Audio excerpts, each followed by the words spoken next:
मेरे सहयोगी अरविंद ओझा हमारे साथ जुड़ गए हैं। सीधा अरविंद का रुख करते हैं। अरविंद, आज अंकिता का अंतिम संस्कार होना है। बताया जा रहा है कि भारी सुरक्षा के बीच अंतिम संस्कार की तैयारियां की गई हैं, लेकिन इस बीच उत्तराखंड में गुस्से और आक्रोश का माहौल दिख रहा है।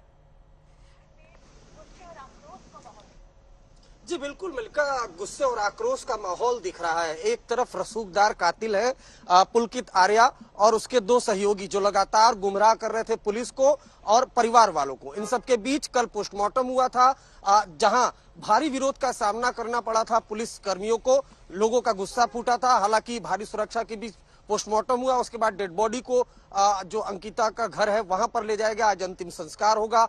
पोस्टमार्टम रिपोर्ट जो शुरुआती पोस्टमार्टम रिपोर्ट वो सामने आ चुकी है। आज तक के पास उसकी कॉपी है जिसमें ये बताया गया है कि चोट के निशान है शरीर पर कई जगह। उसके अलावा डूबने से मौत हुई है, जैसा कि पुलकित आर्या और बाकी दोनों आरोपियों ने बताया कि उन्होंने अंकिता को नहर में धक्का दे दिया। लेकिन एक के बाद एक इस पूरे मामले पर लगातार खुलासे हो रहे हैं कि किस तरीके से परफेक्ट क्राइम को अंजाम देने की कोशिश की थी। नहर में धक्का दे दिया था तीनों आरोपियों ने और ये सोचा था कि डेड बॉडी तो मिलेगी ही नहीं, और वो लगातार पुलिस को गुमराह कर रहे थे। वहीं अगर इसको बात करें तो इसको लेकर अंकिता के हत्याकांड को लेकर अब उत्तराखंड में एक तरह से सियासत भी शुरू हो गई है।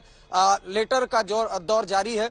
वहीं जो उत्तराखंड के सीएम है उन्होंने कहा है कि वो सख्त एक्शन लेंगे। एसआईटी बना दी गई है इस पूरे मामले पर। एसआईटी इस पूरे मामले की जांच करेगी। जिस तरीके से रिजॉर्ट में गैर कानूनी काम हो रहा था उसको लेकर, और खास तौर पर जिस तरह से अंकिता ने अपने दोस्त को बताया था कि किस तरीके से कहीं न कहीं जबरन प्रोस्टिट्यूशन के रैकेट में भेजना दाखिल करना चाहते थे जो खासतौर पर रिजॉर्ट का मालिक था पुलकित आर्या। तो इन तमाम चीजों को लेकर एसआईटी जांच करेगी। आज अंकिता का जो अंतिम संस्कार है वो उसके घर पर भी होगा। मलका अरविंद, पोस्टमार्टम रिपोर्ट में कई चौंकाने वाले खुलासे हुए हैं। 3 गिरफ्तारियां अब तक इस मामले में हो चुकी हैं। क्या घटनाक्रम को लेकर पूरा सच सामने आ पाया है? एसआईटी की जांच कहां तक पहुंची है? देखिए, पूरा घटनाक्रम तो अभी तक सामने नहीं आ पाया। देखिए, जिस तरीके से लगातार जो अंकिता का परिवार है वो भी इस बात की आशंका जता रहा है कि जो पुलकित आर्या जिसके पिता बीजेपी में थे, भाई अल्पसंख्यक आयोग में था। हालांकि दोनों को बीजेपी ने निकाल दिया है कल जब पूरे मामले ने तूल पकड़ा है। उसके बावजूद भी ऐसा लगता है अंकिता के परिवार को कि चूंकि रसूख है इस वजह से जांच में कोई ढीलम ढाल न हो। इस वजह से लगातार तमाम अधिकारियों से और उत्तराखंड के सीएम से अपील की गई।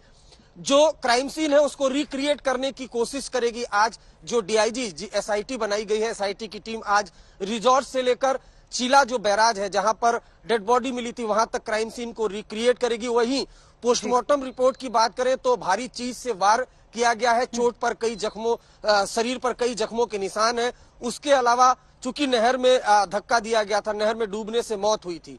तो ये तमाम चीजें हैं। लेकिन देखिए, काफी दर्दनाक है। एक लड़की जो कमाने के लिए आती है और जो व्हाट्सएप जो चैट है वो अपने दोस्त से बोलती है कि मैं 10,000 चैट सामने आई है, आखिरी कॉल, ये अहम सबूत माने जा रहे हैं। अरविंद, आप नजर बनाए रखिएगा।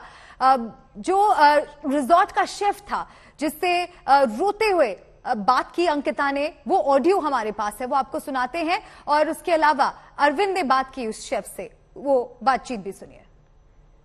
हमारे साथ रिजॉर्ट में काम करने वाले सैफ मौजूद हैं। सैफ, कितने बजे 18 तारीख को आपने आखिरी बार अंकिता को देखा था? लगभग 3-4 बजे के करीब देखा था मैंने उसको, क्योंकि मैं उसके बाद मैं 2 बजे किचन क्लोज कर देता हूँ, ऊपर चला जाता हूँ। तो उस समय मैं नीचे घूम रहा था, तो मैडम खाना खोना खाई होगी, तो उसी समय मैंने उसको देखा एक झलक, और उसके बाद मैंने उसको नहीं देखा। क्या बैग मंगवाया था? क्या कॉल आई थी? क्या आया था? उसकी कॉल आई है किसी 2 लड़कों को, जो मेंटेनेंस वाला है और एक सर्विस वाला, वो बाहर गए थे घूमने। शाम को 6 बजे के बाद तो गेस्ट तो थे नहीं हमारे पास, तो इन्होंने कहा बाहर चले जाता। और मैं अब मेरी गाड़ी 3-4 दिन से पंचर ही हो रही थी, उसका ऐसे जगह पंचर था तो बार बार हवा निकल जा रही। क्या कॉल आया था? उसको ये कॉल आई है कि मेरा बैग ले जाओ। रोते रोते ये बोला उसने कि मेरा बैग ले जाओ और इसको तुम बाहर रोड पे रख दो, बस रोड तक ले जाओगे, बस इतना ही कॉल काट के उसने काट दिया कॉल। उसके बाद स्टाफ बताता है कि हम लोग वहाँ पे गए हैं, वहाँ पे गए तो हमने वहाँ पे बोला है, तो वहाँ पे ऐसा कोई वो नहीं है, किसी ने अंदर नहीं आने दिया। उन्होंने शायद कोई शिव नाम का इलेक्ट्रिशियन है, उनको ये बताया कि जाओ जरा, हमारी मैम रो रही है, क्या हुआ उसको। तो ये पुलकित आर्य का जो मैनेजर है अंकित गुप्ता, वैसे उसका अंकित गुप्ता नाम ने, उसका दूसरा नाम भी है पुलकित गुप्ता है उसका नाम, पुलकित गुप्ता है उसका नाम। तो उसने उसको अंदर नहीं आने दिया। किसको? ये एक शिप इलेक्ट्रिशियन है, वो अभी जा रखे, अभी है यहाँ पे नहीं है वो।